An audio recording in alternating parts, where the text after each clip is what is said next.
Welcome to the Life, Death and Happiness podcast. My name is Daniel, and in each episode we delve into the most personal and profound stories from people living with Fanconi Anemia. It is my pleasure to introduce you to today's special guest and my good friend, Michelle Watkins.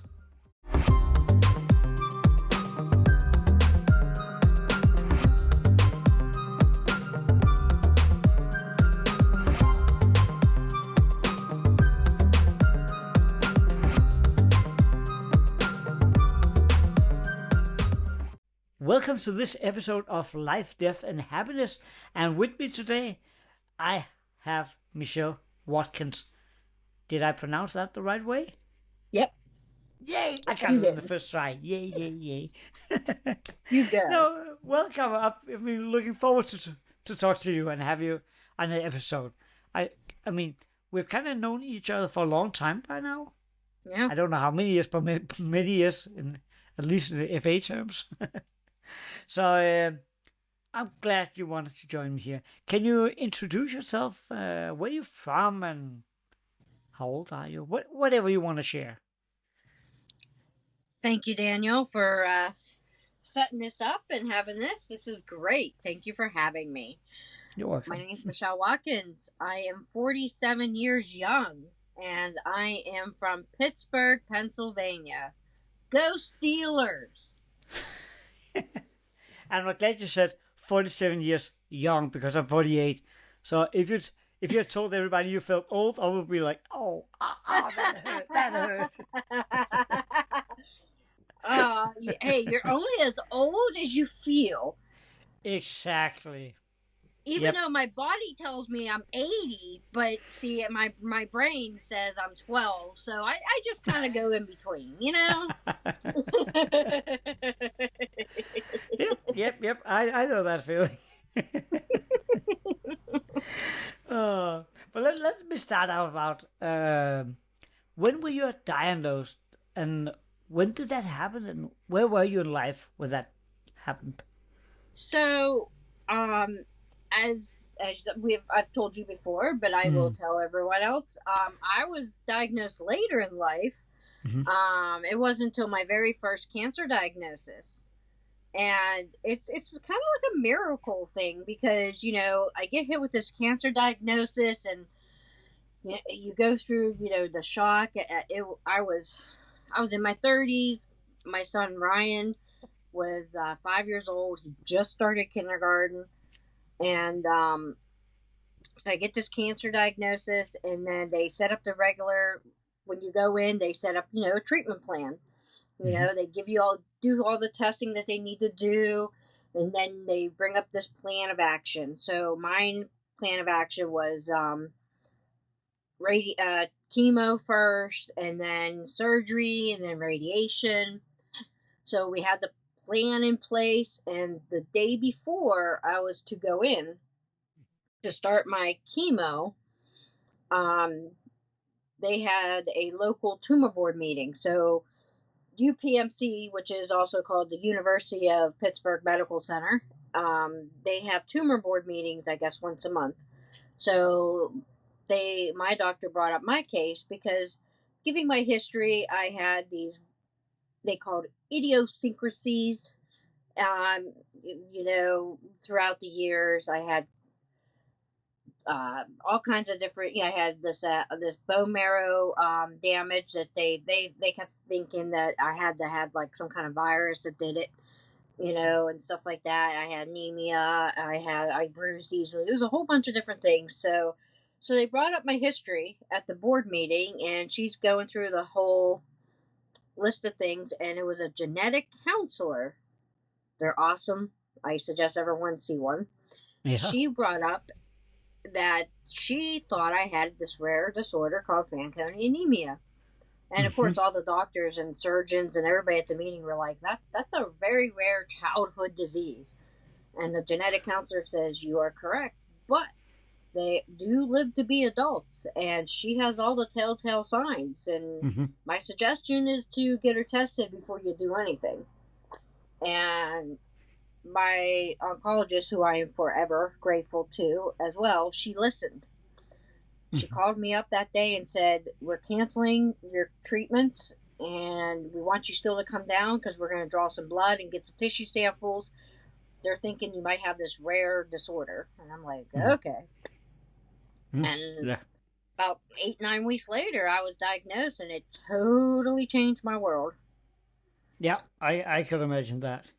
And I mean, if she would not have listened and gave me the chemo that day, they would have killed me instantly. Yeah. And yeah, that would probably have been what would have happened. Yeah. It was scary. I mean, it was a wild ride. When she first told me I was diagnosed with this, I thought to myself, "Cool, I got something rare. Okay." And then I started reading about it, and I'm like, "This ain't cool." I kept reading it more and more. I'm like, "This no, not absolutely not cool." Yeah, I'm like, I was thinking, okay, yeah, this is great. I got something rare, and then I'm reading. I'm like, oh no! Did I spend my 1 in a million chance on this? Yeah, exactly. I'm like, yeah, this ain't cool at all. This is kind of a bummer.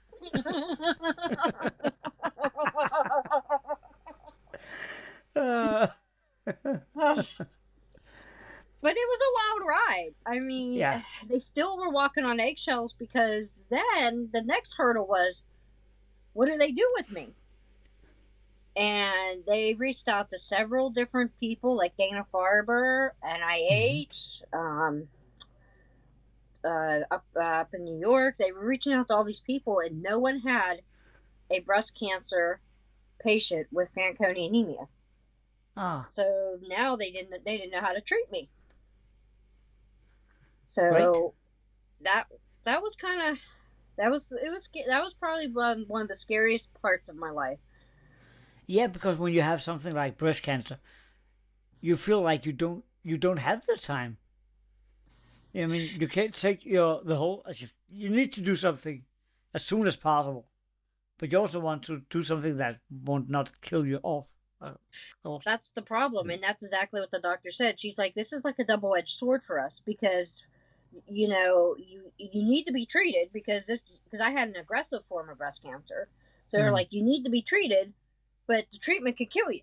So we got to kind of figure this out." And I still remember the day they sat me down with me and my husband, and they're like, "Okay, we decided on this chemo treatment. We have to be honest with you.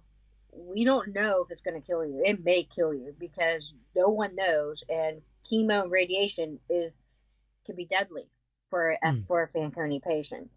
But we feel that if we don't treat it, it's the breast cancer is going to kill you." So it was very scary. It was a scary year for me. And can I ask? Maybe it's a bit too personal, but when they said you had Fanconi anemia and you looked it up, what was your initial thoughts? Did it scare you at once, or how was it? Well, I was in total shock, and I don't know if it was the FA and the breast cancer. It could have been both because I was already scared to death. When I was diagnosed with breast cancer, I mean, it was like someone literally socked me in the gut.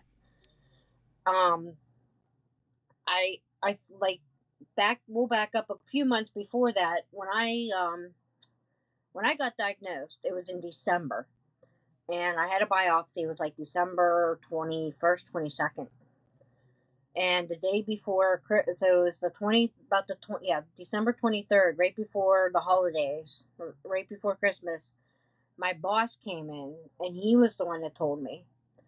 And because the pathologist called him up, and because the pathologist was shocked. Now, I work for a doctor, so the reason why they called him is because we were all really close. Doing rounds at that time, we did rounds at the hospital, so I got to know all the pathologists, like all the doctors there and stuff. So when he called, he was like in shock, and he was like, Michelle's got triple negative breast cancer. Well, my boss didn't know what to do. He didn't want to tell me, but he was afraid that the report would come across and the girls would put it on my desk, and he definitely didn't want me to read it. So he made the choice to tell me, and and I just sat there in shock. I mean, yeah, I literally was in total shock, and I just felt my whole life flash before my eyes. Because, like I said, literally, this was December. Ryan just started kindergarten. I was starting to be that mom. I'm being a mom. He's in school now. Doing fundraisers, doing all mm-hmm. the mom and stuff you do. Yeah, And it was just my whole life. I mean, thinking that my son may, excuse me, mm-hmm. may have to grow up without a mom, that crushed me.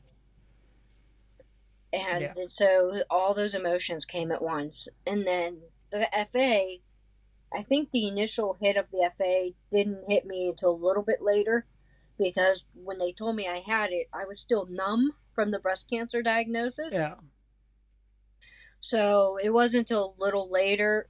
In fact, it wasn't until after my treatments were all over when I mm-hmm. started having issues with dealing with FA. Because Yeah, now that I knew that the breast cancer at that moment was done, mm-hmm. and the treatments were done, the cancer Yeah. was That gone, was the immediate danger you were in. Yeah, yeah, and yeah. then I could.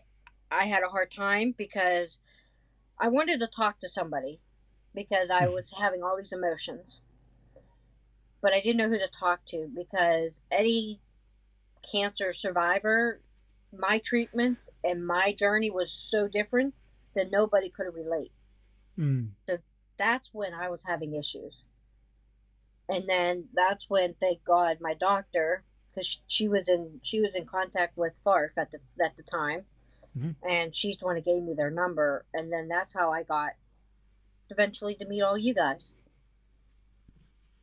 Because I was having a difficult time relating and trying to talk to somebody because no one understood.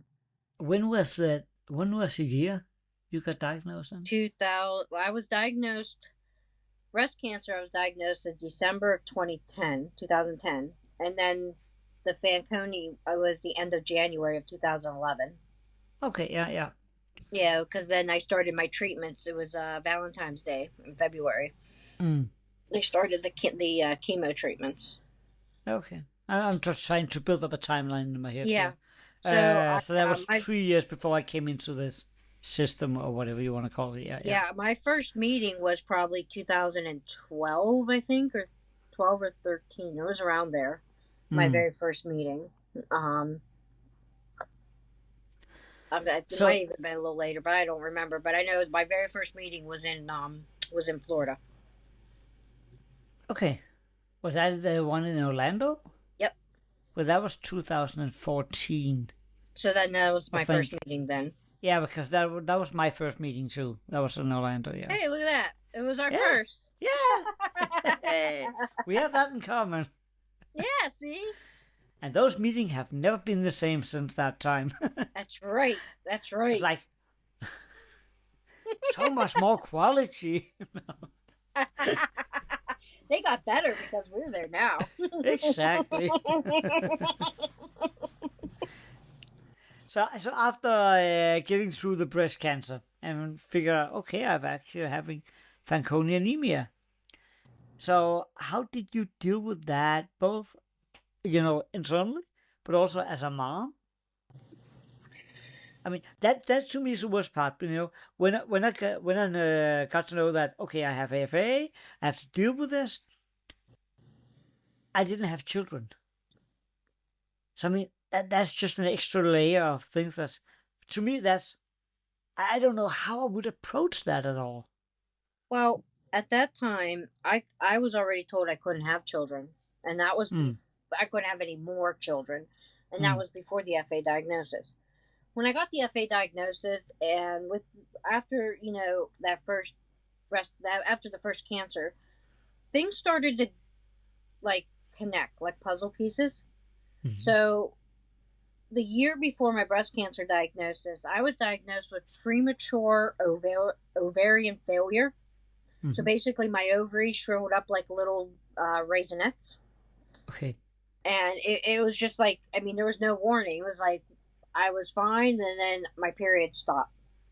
Mm. And the first, you think, oh, my period stopped. Maybe I'm pregnant, And after testing and everything, I'm not pregnant. And they Mm. finally did some ultrasounds. They couldn't find my ovaries. And then they finally did. And they literally shriveled up.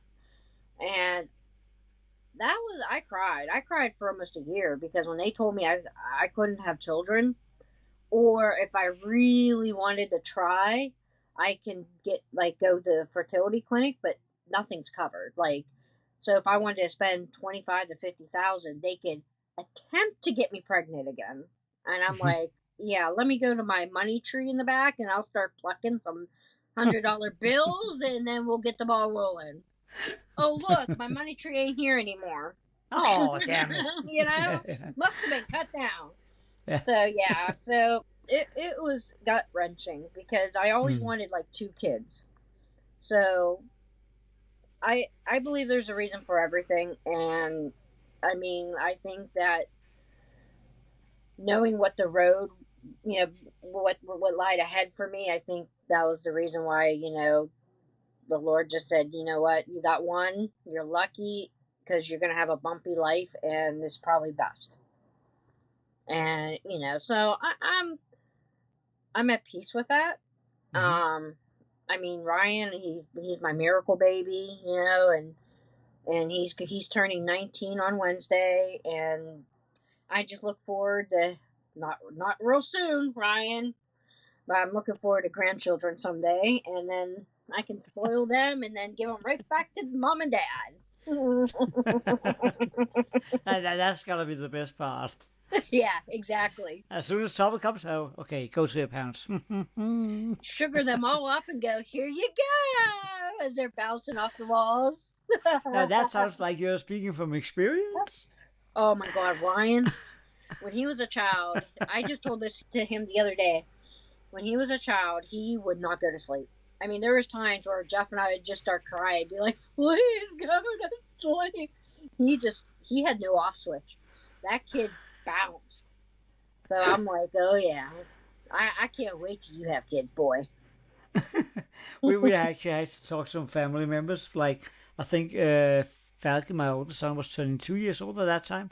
And here it's very normal to get some Christmas calendars where you you open up a new thing every day and you count down until it's called Christmas the event Eve. calendars. Yeah, the advent calendar, you call it. Yeah, that's correct. So that was all fine. They're like, oh, can you have some with chocolate? Okay, that's fine. He got 8. 8 from different family members who always want. Oh, everybody wants to be nice. You cannot feed 8 different pieces of chocolate to a 2-year-old every freaking day for a month. And I know people meant well, but it's like, oh, hasn't he opened the one from us yet? No, we'll get right to it, okay? That will be next year. Here you go, Falky. Just eat some chocolate. You should tell them, say they have other things. They have like toy ones. You don't have to all get him candy.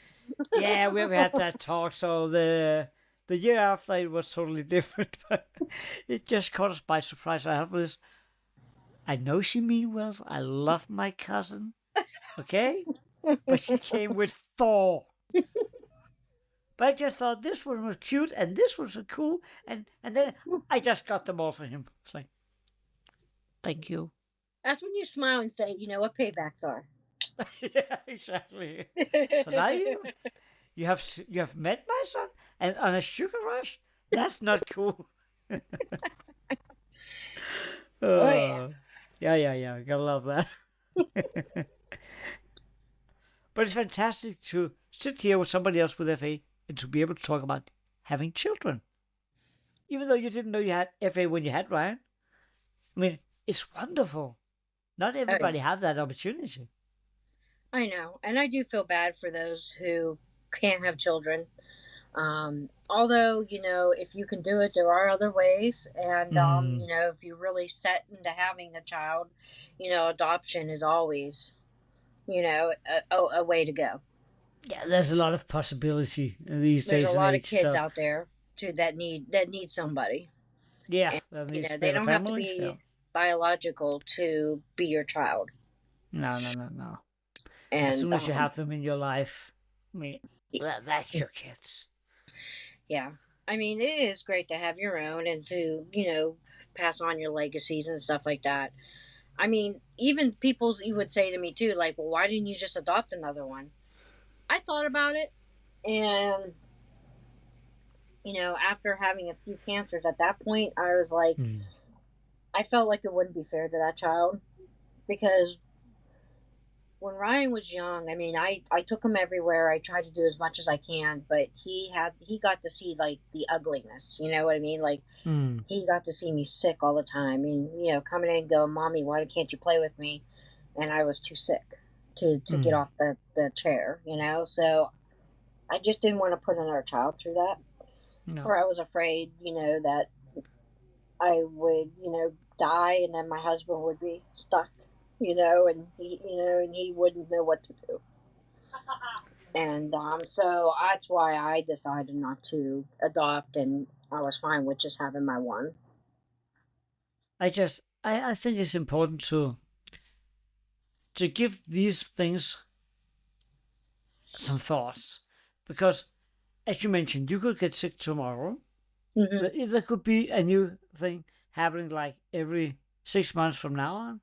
We don't know. That is kind of the situation where we never know what we're walking into. No. So that I was a little about should we have? I wanted the first kid because I just wanted it so much, a child in our lives. And when it came the second time around, I was like, maybe it's not a good idea. But now that we have them, I couldn't live without them at all. Yeah. But none of them have seen the part of me where I've been to the hospital and been sick. They know I'm going for my checkups, but I really feel that day because they know. I mean, Falja is like conscious about, okay, we're meeting with these FA people twice a year from the Danish organization. So why are we meeting with them? Oh, it's because I usually just say my body doesn't work very well. It's a rare disease. My body is just like, it doesn't work as it's supposed to. I know it's the same goes for all the others, but none of the people from the group he have met had died yet. And I've not had any cancers lately, so that's I'm happy about that. Don't get me wrong, but that's awesome. But I feel that that we're gonna sit down and have that conversation because it kind of shattered their world. So that the thing of it is, and one of the things I do try to talk to people, especially at our meetings, because the decisions I made of not having any more or adopting doesn't mean that everyone else should think that way. That's just that was a personal thing, like a decision for me. Because, and we'll probably get to it shortly, but I mean, I'm on cancer number 6. So, at the time when I was making these decisions, I already had like 2 cancers in, and not know, and like same thing, you just don't know what your life's going to be.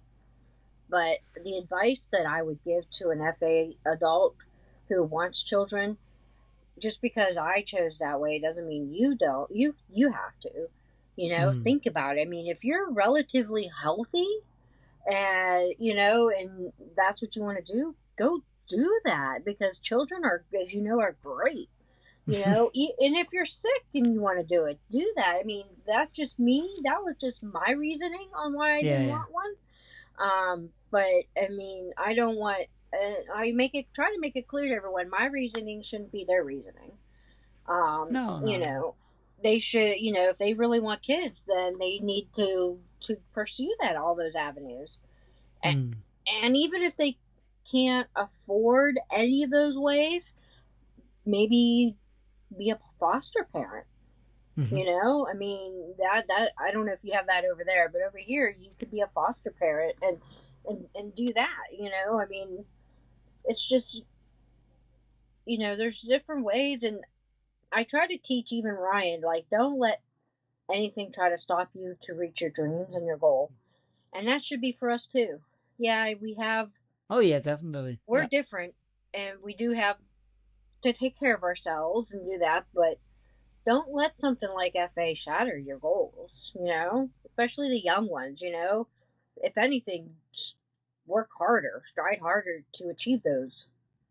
Yeah, I usually look upon it this way, that if I'm having a disease, like a condition that might make me live a short life, I might as well do something with that life I have. Mm-hmm. I mean, Right. why wait pursuing happiness or my dreams? I need to do something about it now because I'm kind of in a hurry. I think that's a good way to look upon it. That is what I teach the young people here in Denmark who have FA. Mm-hmm. It's like, you need to go out and do something you like. You need to figure out. Don't be afraid to live. Do No. something. Figure out what you love doing and doing more of it. Try to pursue those things, even if it's like, oh, but do I need to get a job? It doesn't matter in the end. It does matter. If it's something you would like to do, maybe you don't get to work with that for 30 or 50 years. Maybe only for 10 years. But those 10 years could be the most fantastic years of your life because you actually did chase your dream. Right. I mean, you're not going to go until the good Lord's ready for you. That's my opinion. Mm. And when it's your time, it's your time. But until then, you're supposed to live every day like it's your last. And but I don't think they mean that is not not trying to prepare or wanting to do something because I may not live to see it. Mm. I take it as, look, every day is a blessing and a gift. So do something. Seize that day.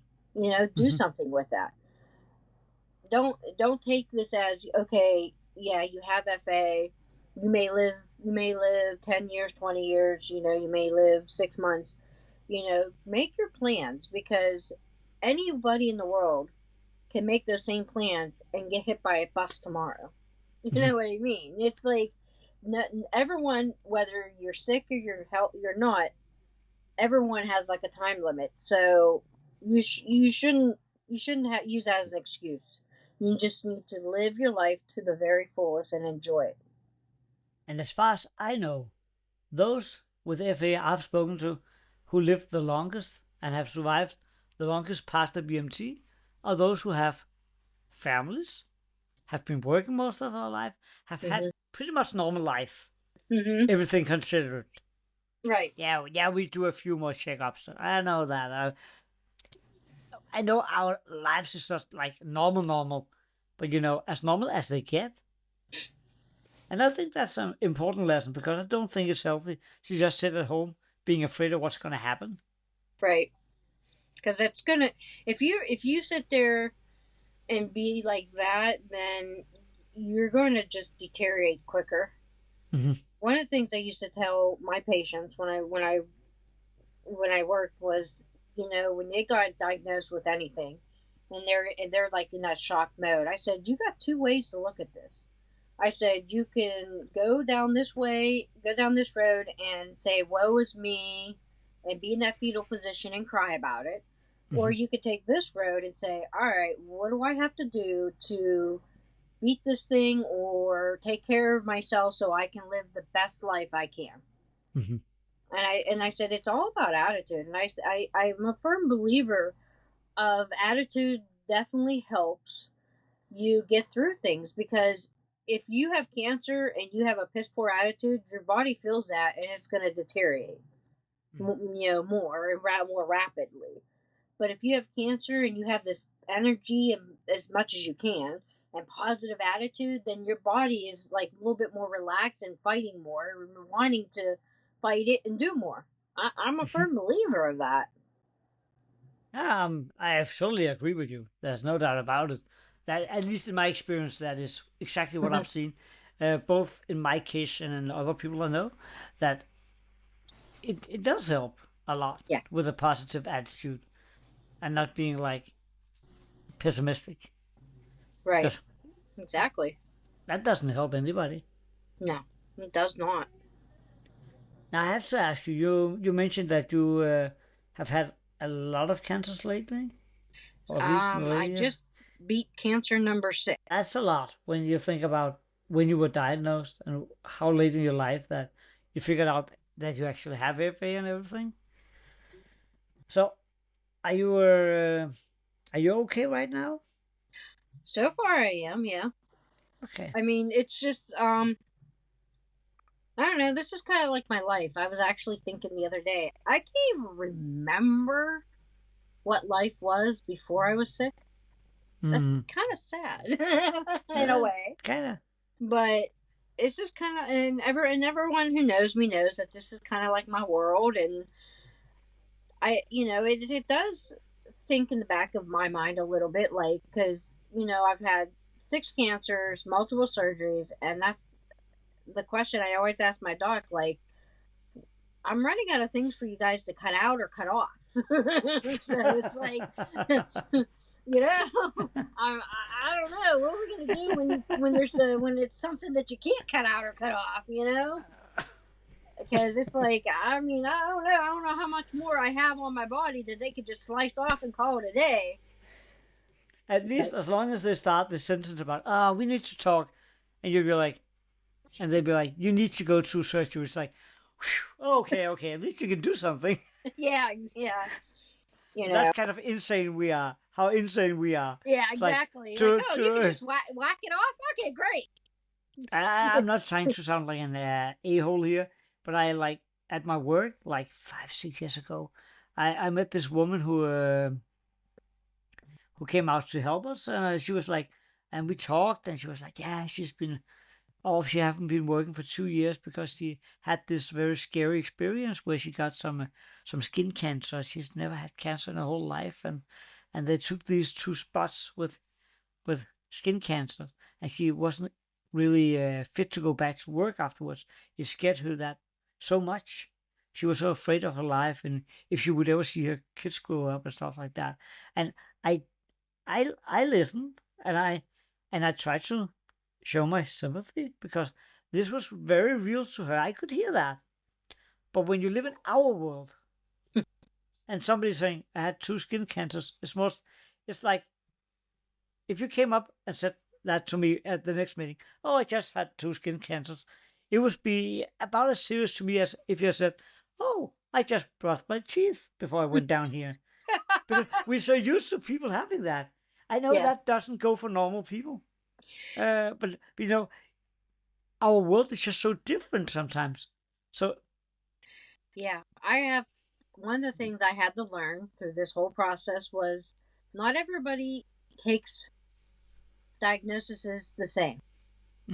And because when I first started this journey, I think I hurt a lot of people's feelings, because I just kind of looked at them like, have you been through what I've through? You talk to me when you've been through what I went through, and then I started learning that, I was hurting their feelings, and, just because they didn't go through the major thing I went through doesn't mean it's not big ordeal to them. So that was a learning thing for me. So now I know to listen, and in my mind I can say it, but not to them. But yeah, you're right. If you and I would see each other and be like, hey, I got my finger lopped off, and you're like, oh, cool, and we just go about our day, and exactly. Somebody else who doesn't understand, I mean, they would probably be there with their jaw on the floor, like, you just kind of said that like nothing, and yeah, just went on.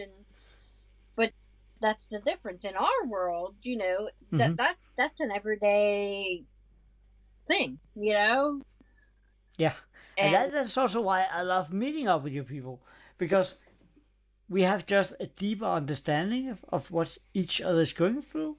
So we do have some of the deep conversations when we meet up, but also we have a lot of fun because people are not sitting around being depressed in each and every corner at the hotel. No, we're having fun. We're talking. We're going out having dinners. We have some dark humor, man. oh yeah. Twisted humor, especially you. No. We will not discuss that because I will be censored on this podcast. You'll hear a lot of beeps. you might want to put a warning on this. 18 years and up.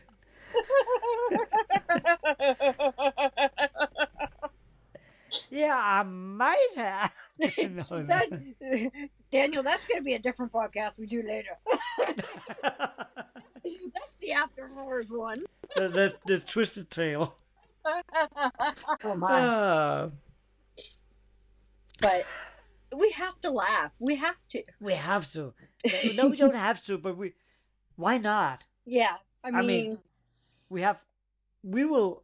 I usually say to people when they say, how can you be so happy all the time and so positive? It's like, I know I'm gonna be smacked down by a big hammer someday.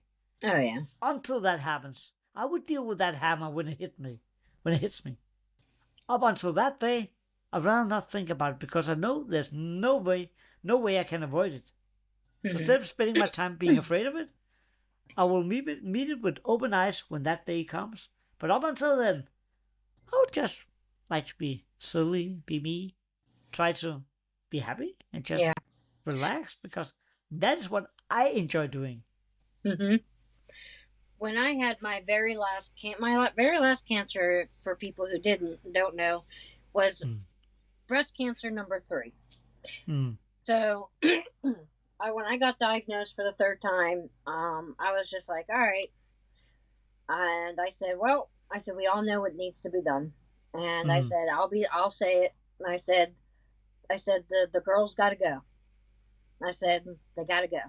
Because it was one of those things where this is breast cancer number 3, and it's just going to keep coming. So, it took 3 surgeries, but I got my breast removed, and I got reconstruction, and of all the surgeries, that was probably the most painful surgery I've ever had. Yeah. And I can remember going to the doctors and being in a lot of pain, but I was still smiling and joking. And they would be like, "How are you do? We know you're in pain because we can see it, and you're still smiling. Like, how are you doing this?" I'm like, I said, it's good to be alive. I'm like, hey, I said, hey, it is what it is. I'm doing what I have to do.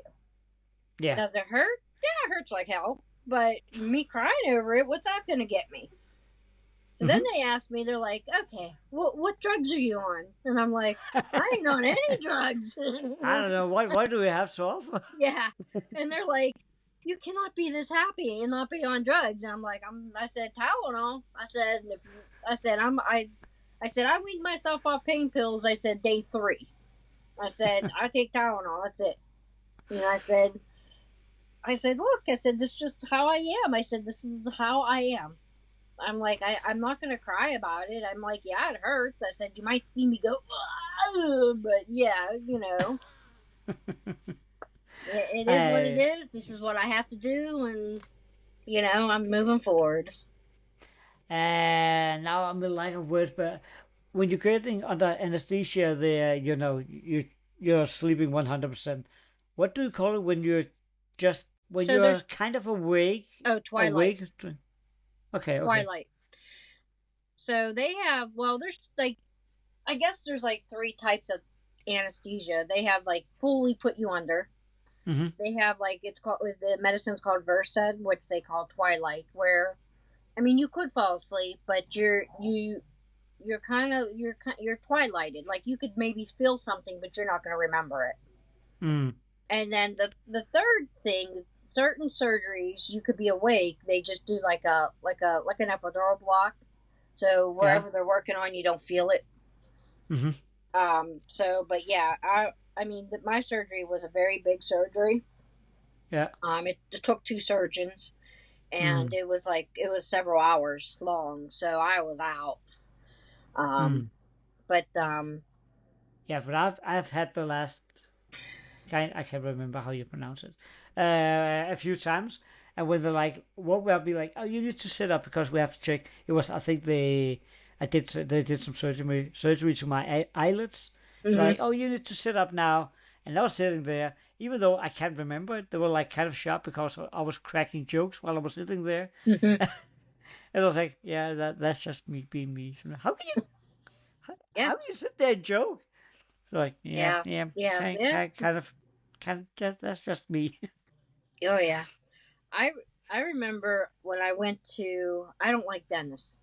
I mean, of everything I went through, I just don't like the dentist. and I remember I had to get a tooth pulled, and Mm-hmm. I had them knock me out, or at least twilight me or whatever. And Mm-hmm. I remember was he put the Novocaine, the needle in for the Novocaine, and I'm going, ah, that hurts. And he's like, oh, it doesn't hurt. I've done that to myself. And I remember saying this to him, going, give me the needle. Apparently they didn't do it right. And I said, I'll show you how it hurts.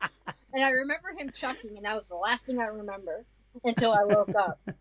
But I remember, I was like, I threatened to stab him. I remember that one. So, and I remember him chuckling, and then that was the last thing I remember. So, but And you've just been standing like, okay, I'm glad she's asleep now. oh yeah, a lot of my it's funny you say that because a lot of my doctors say they like it when I'm sleeping and not awake. Apparently, I've threatened some bodily harm to a couple of my doctors, and yeah, they kind of like I it don't when know I'm. how my doctors feel, but I know how my wife feels. Hey, she's the one who married a totally smart ass who never shuts up. I bet.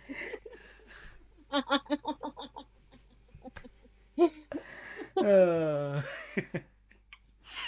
We're having way too much fun, Daniel. yeah, we're allowed to have it.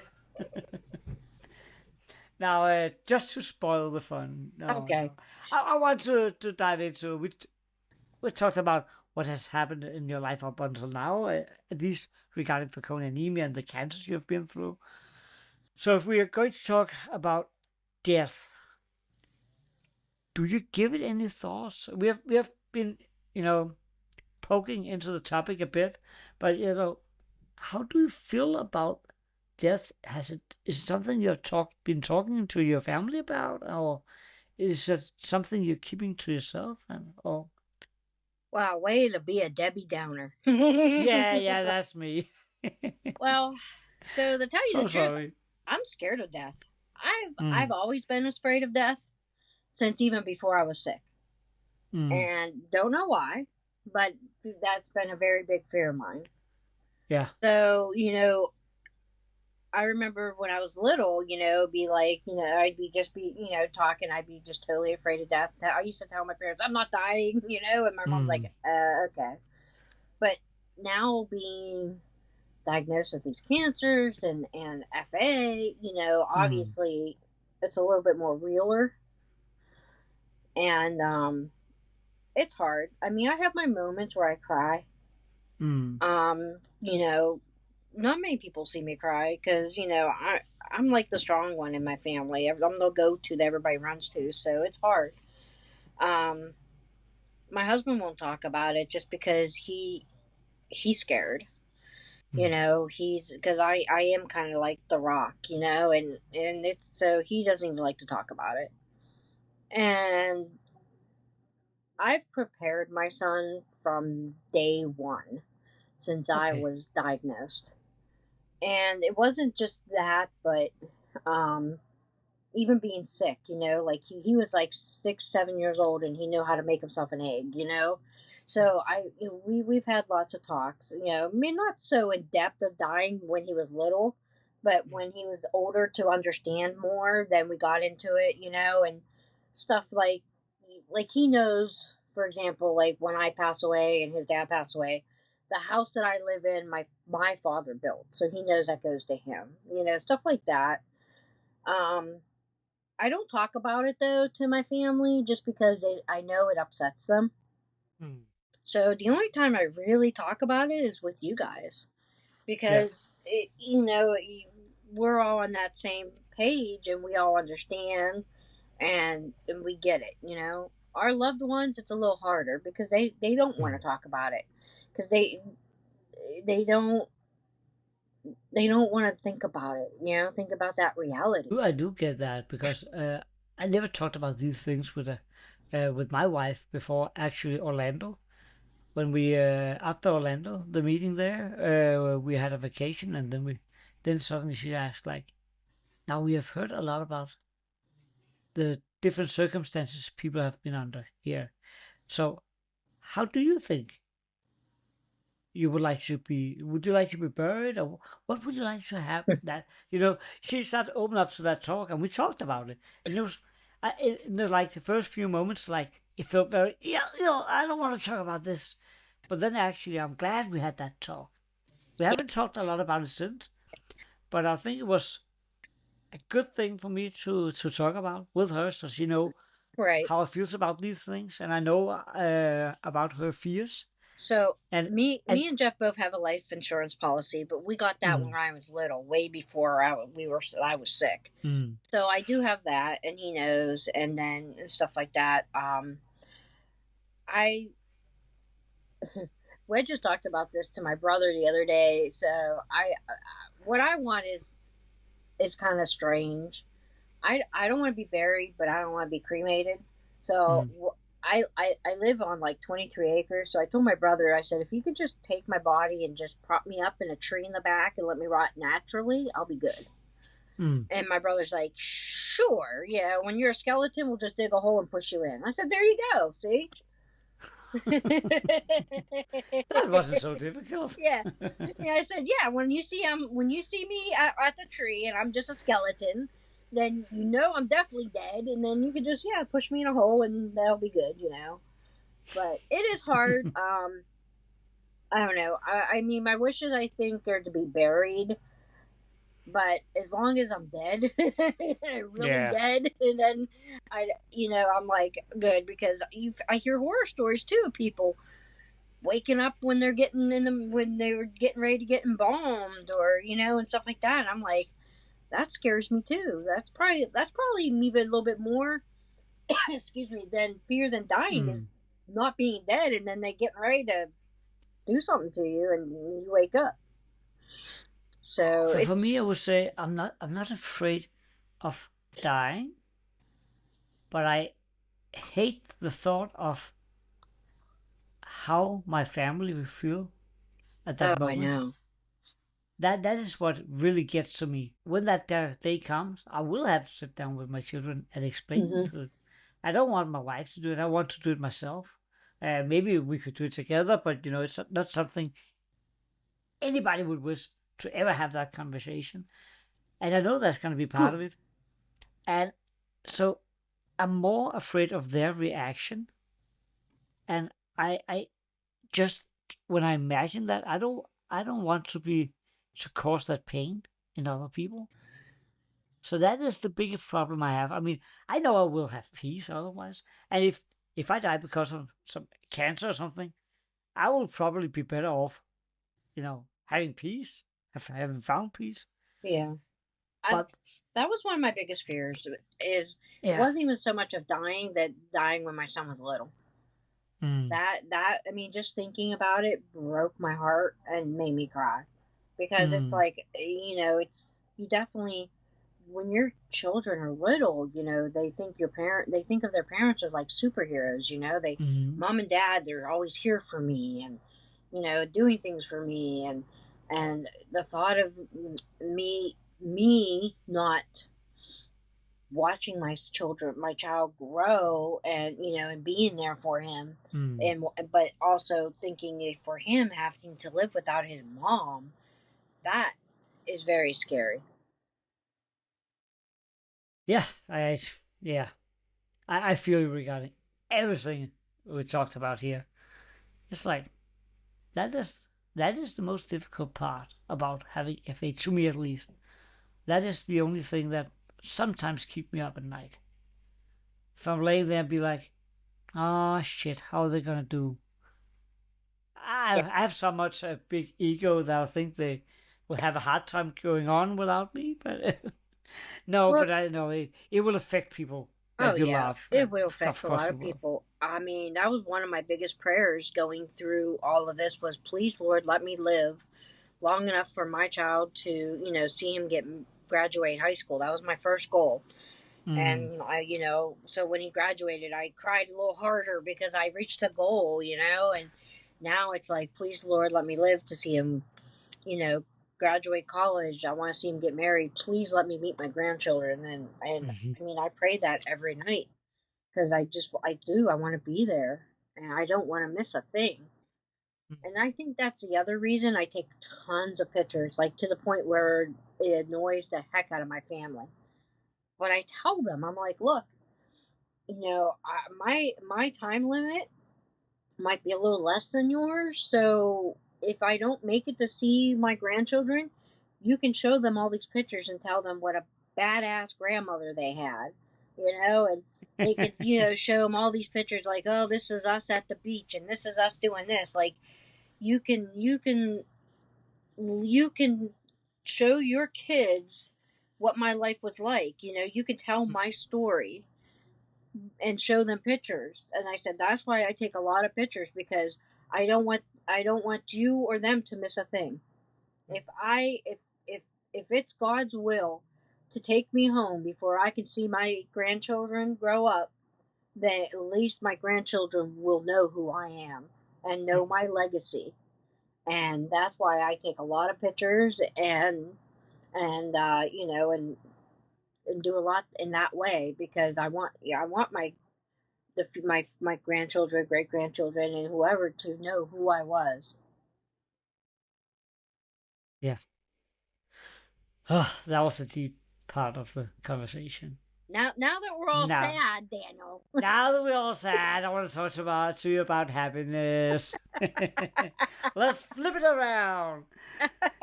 What makes you happy? What makes you tick?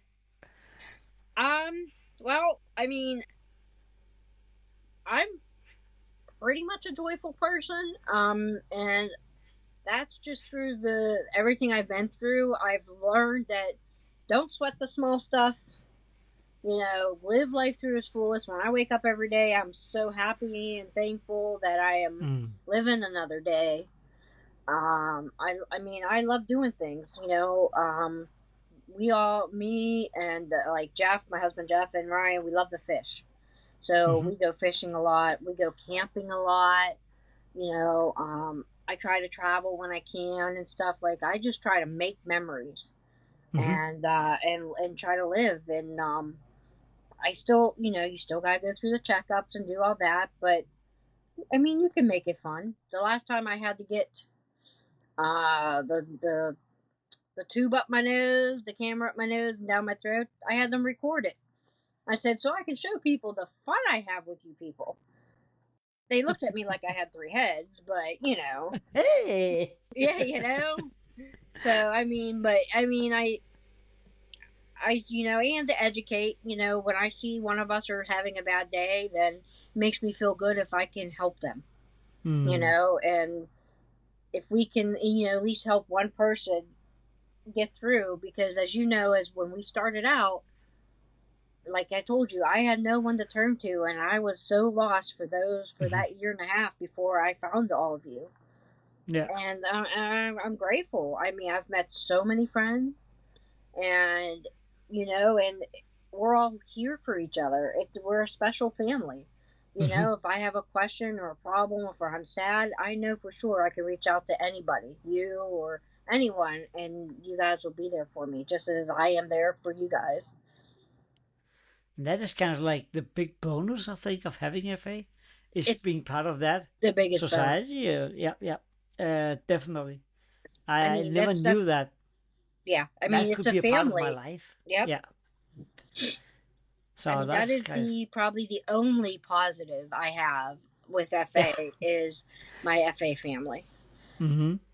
And the doctors and researchers. I mean, I'm not going to let I'll add them a little bit, but yeah, that's kind of nice to have around too. Yeah, just a little bit here and there. I'll give them a smidge of credit. We don't want them to have a big head now. No. But if anybody hears this, right. I love all of you. You guys are great. Keep up the good work. Oh, man. But in reality, when I look upon it, they're freaking amazing. Yes. I mean, they could have spent their life researching in something more popular, more sexy than freaking FA. Mm-hmm. But they've chosen that route. That's a choice they made. Yeah. And it makes such a big difference for us. Oh, yeah. So I'm just like, I'm very humble. I'm like when I don't understand anything that's going on at the scientific symposium. I'm sitting there with my with my Danish English, trying to understand things, and then I sit in a scientific meeting, and I'm sitting there, be like, huh?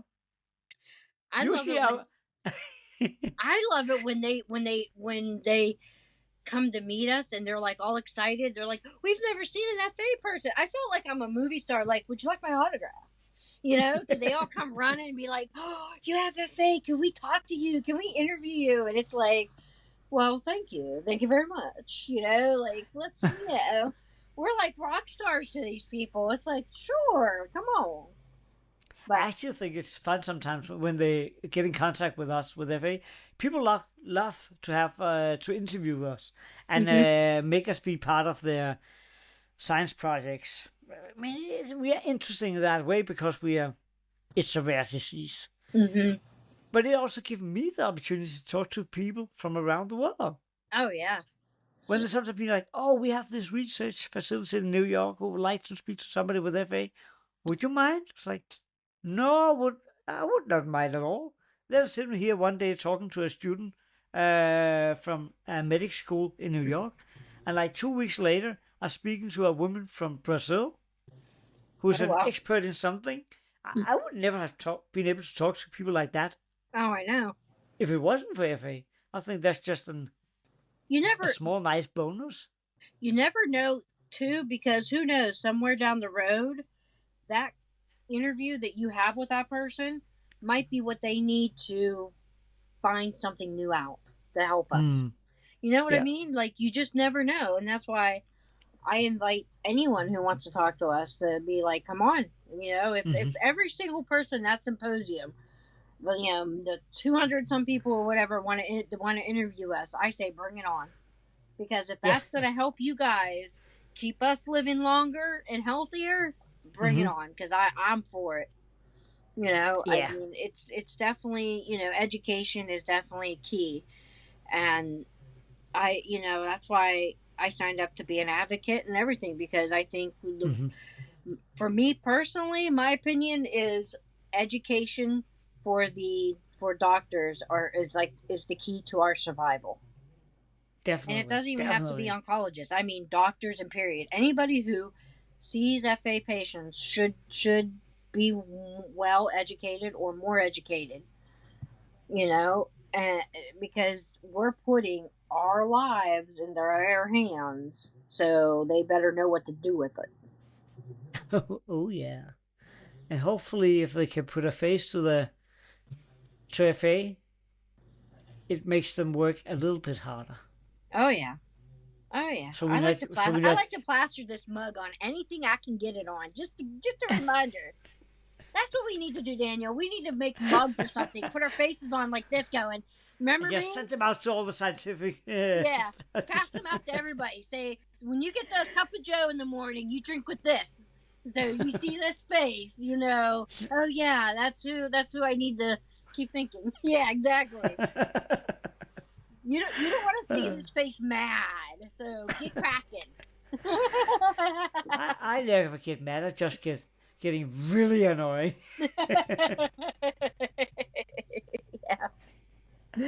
Uh, it's all right if a few of the doctors. I'm not speaking about those who's working with us through FARF and stuff like that. But some of my local doctors, sometimes those who don't know anything about FA, I think they think I'm the most annoying person in the Oh whole yeah. world with all my questions. Be like, so, oh, how do you come to that conclusion? When you keep asking them a question, you can see it in their eyes. They'll be like, can't he just stop coming up with all these questions? Just get out. I have other patients. But I feel like it's all right for me to be a little annoying because it's my life. Yeah, I mean, we have to be the advocates. I mean, we have to. Mm. I've been to so many doctors, and if I see a doctor new, I usually bring the book that they have, Yeah. and I'll give it to them. And it depends. If they look annoyed, that's when I give them my speech. I'm like, look, that book is the Bible to my life. Mm-hmm. So if you can't respect Amen. it and you don't want to read it, then maybe you and I our relationship is not going to go well because Mm-hmm. I'm not, I mean, I have to. You can't do things regular. I'm not a normal patient. Stuff you give normal patients, you can't give to me. So, if you are willing to do that research and learn, then we'll get along fine. If you're not, let me know now. I'll stop wasting your time. You can stop wasting mine. And I try not to be Yeah. mean, but I advocate. I have to. You know, you have to. You Yeah, can't let them walk all over you. you have to be a little firm sometimes and be like, this is how it's going to go. Yep, I mean, we need to, exactly. because who else will advocate for us? Nobody else will do it. Yep, We have to do it. exactly. Exactly. I mean, that's the key because Mm. some of these doctors are willing to learn and some of them aren't. And the ones who aren't, then you say goodbye and you go to somebody who's willing. Like Yeah, my I'm not gonna put PCP, my life into your hands, yeah, okay? my Listen. PCP, she's awesome. She's like anytime I give her anything updated, she's like, oh, she was all excited, because she's great. I mean, so or if she, if I ask her a question or if I'm sick, then she's like, she'll like, should I talk to somebody before I prescribe you something? Because, I want to make sure. And, so she's really good about it. And that's what's Mm-hmm. nice. Now, Having a good medical ah, team is very, very important. that is fundamental. You need to have that, definitely. So chase it with everything you got. There's no way around it. No, no. But I think we got a little off topic here. Okay, let's go back. No, that's okay. But what do you do if you're having an off day? What do you do to? I know you love your family, but where do you get that energy from? Because whenever I speak to you, you have that energy of like, yay! You, not, you're. It's easy to get a smile and a laugh from you. You seem like very yeah. I'm pretty much like this all the time. Mm-hmm. Now, I mean, do I have bad days? Of course. I think everybody Mm-hmm. does. Yeah. Um, if I have an off day and stuff, I do a lot of talking with God. Mm-hmm. I mean, I'm not like one of those super religious, but I am a Christian, and Mm-hmm. and I talk to God a lot. Or if I sometimes I'll just take a walk in the woods, somewhere like in nature and stuff, and just kind of like think things out. And a couple weeks ago, I went to a lake, and it was just gorgeous.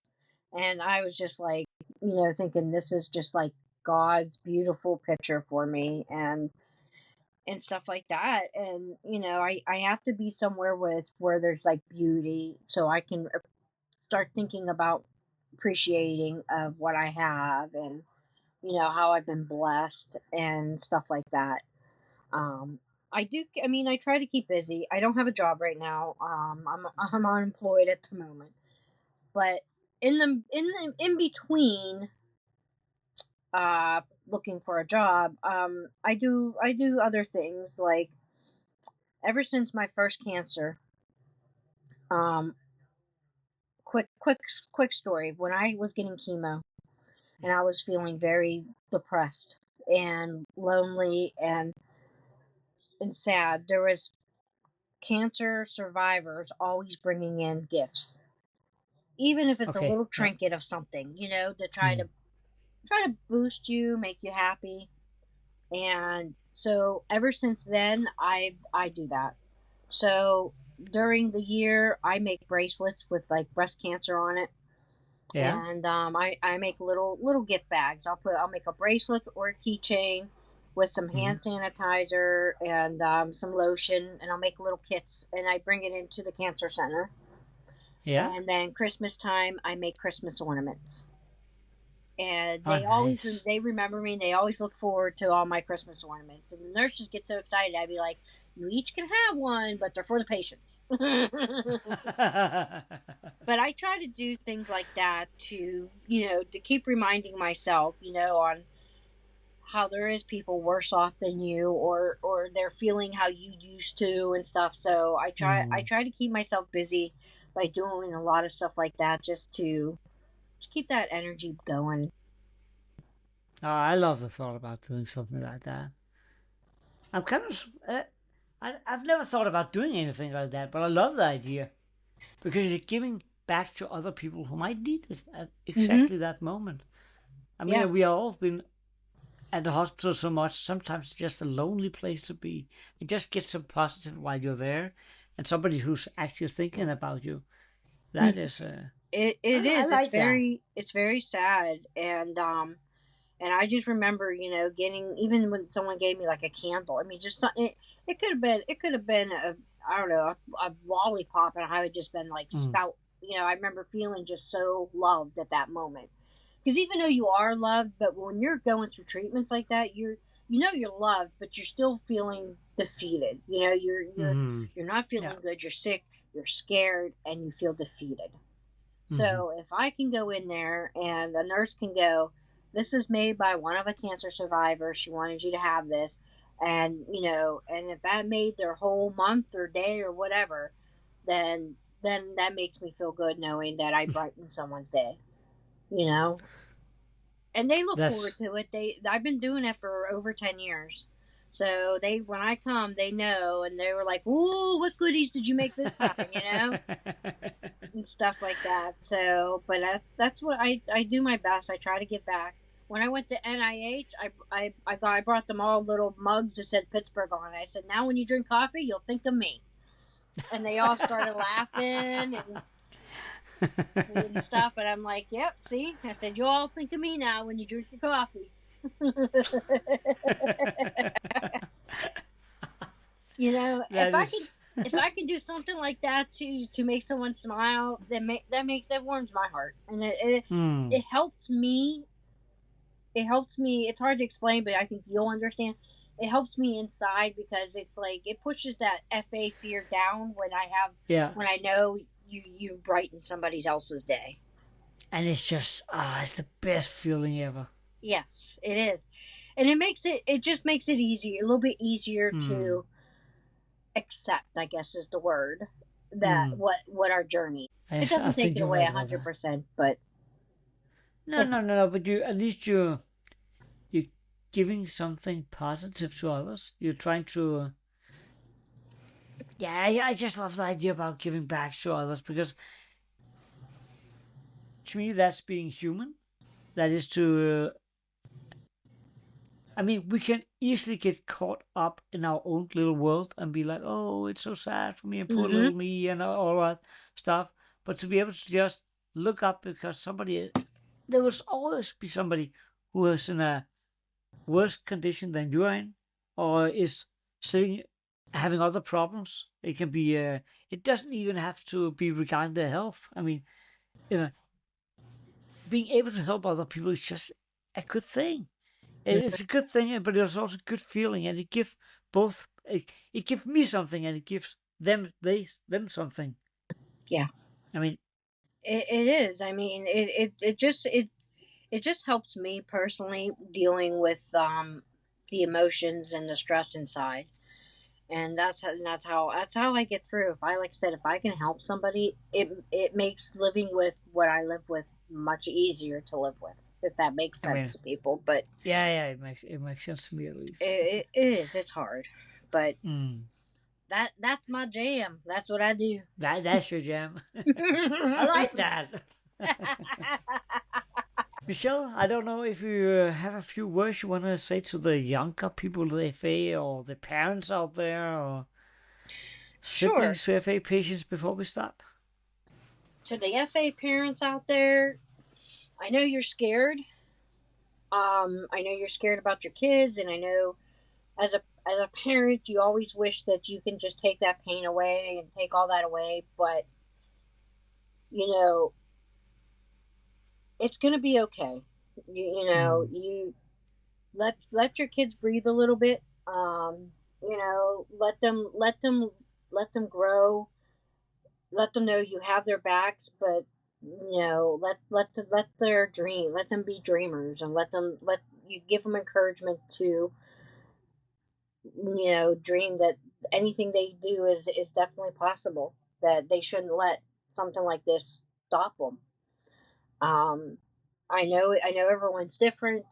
I know some people are sicker than others.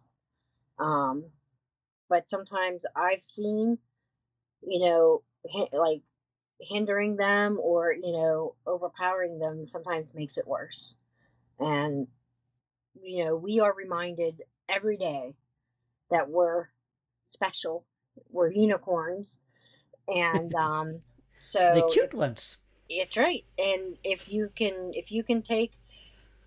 just get their minds off of being unicorns for a little bit, that will definitely help them go a lot further. Mm. And to the teens out there, I know it's rough, but if you ever get stuck, just go, seek all of us out and just know that you could live a full life. We are a testament. We are still very young, but Keep looking. yeah, we are very young still, but there are a lot older people out there, and but we are a testament that the doctors and researchers are doing wonderful things to keep us living longer. And don't be afraid. It do just do live your life to the fullest and do what you can do. And us as adults, we are there for you. We are always here to help you or your parents and guide you through. That's one great thing about this about FA is the family. You can't find a greater family than us, right, Daniel? 100%. At least it helped me a lot to find all of you. And with that said, I appreciate so much you wanted to come and be a part of this episode, Michelle. Of It has course. been wonderful talking to you again, and I know we will talk again at some other time. Oh yes. But hope people will have enjoyed to hear more about your story, because we can all learn from one another. And also want to end, as I usually do, with asking people to please help us out as much as you can. It could be just take this podcast when you hear it, share it with your friends and family. It could also be make a donation to Fanconi Cancer Foundation or some of the local foundations there in each country, or just children who have cancers. Just if you can afford it, please go help out. And if you don't have the money to do it, it's also a big help, as I said, mentioned. Spread the words of the podcast so other people can get to know about us and our situation. And also just because of these stories we hear from you, Michelle, and some of the other guests we have, these are fantastic stories that I think that most people can learn from. Thank you very much. You are so welcome. I hope they Much. enjoy it and not throw tomatoes at me when they see me. If the you no, I was about to say something, I would throw the first tomato just because I'm like that. No, I promise to not do that, okay? I will behave. I can do that. I'm proud of myself. Oh, I'll get it out of you. Take care, Michelle, and take care, everybody out there. Thanks, Daniel. Take care.